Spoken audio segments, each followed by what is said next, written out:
பாகம் இரண்டின் ப்ரமோ. வருணும் ஆதியும் ஷாப்பிங் முடித்துவிட்டு மாலின் ஹாலுக்கு வந்தார்கள். அந்த மாலின் ஹாலில் நடுவில் அழகான சீனரிஸ், மவுண்டன் வித் ஸ்னோவுடன் 3D ஷேப்பில் மிக அழகாக இருந்தது.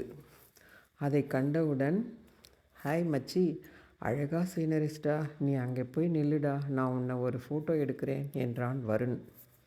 ஆதியும் ஜீன்ஸ் பாக்கெட்டில் கையை விட்டுக்கொண்டு கூலிங் கிளாஸ் போட்டுக்கொண்டு அந்த அழகான சீனரிஸ் முன் ஸ்டைலாக நின்றான். என்ன இவ்வளவு ஹேண்ட்ஸமாக இருக்கே, எனக்கே சைட் அடிக்கணும்னு தோணுது என்றான் வருண். இதையெல்லாம் கவனிக்காமல் துளிர் சீனரிஸ்க்கு பக்கத்தில் கொஞ்சம் பேக் சைடில் இருந்த கைவினைப் பொருட்களை பார்த்து ரசித்து கொண்டு நின்றிருந்தாள். வருண் ஆதியை ஃபோட்டோ எடுத்தான். 2-3 ஸ்டில் எடுத்தான். பின் இருவரும் செல்ஃபி எடுத்தார்கள். அந்த ஃபோட்டோவை பார்த்ததும் வருண் அதிர்ந்தே போனான்.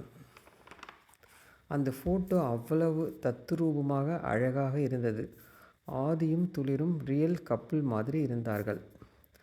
Wow, what A coincident, dress கூட சேமாக இருக்குது, மேட் ஃபார் ஈச் அதர் என்று மனதில் நினைத்து கொண்டான். ஃபோட்டோவை பார்த்தால் ஆதி திட்டுவான் என்று நினைத்தான். ஃபோனை கொடுடா, ஃபோட்டோவை பார்க்கணும் என்றான் ஆதி. இருடா, அப்புறம் கொடுக்குறேன் என்றான் வருண். இந்த ஐஃபோன் ஆதியுடையது. அந்த மொபைலில் உள்ள ஃபோட்டோவை தன் மொபைலுக்கு சென்ட் செய்துவிட்டு வேறு சிலவற்றையும் ஃபோட்டோ எடுத்தான் வருண். ஷாப்பிங் முடித்துவிட்டு கேர்ள்ஸ் இருவரும் மாலில் உள்ள ஃபுட்கோர்ட்டுக்கு வந்தார்கள். அங்கே பீஸாவும் ஐஸ்கிரீமும் ஆர்டர் செய்து சாப்பிட்டு கொண்டிருந்தார்கள். அப்பொழுது ஆதியும் வருணும் அந்த ஃபுட்கோர்ட்டுக்கு வந்தார்கள்.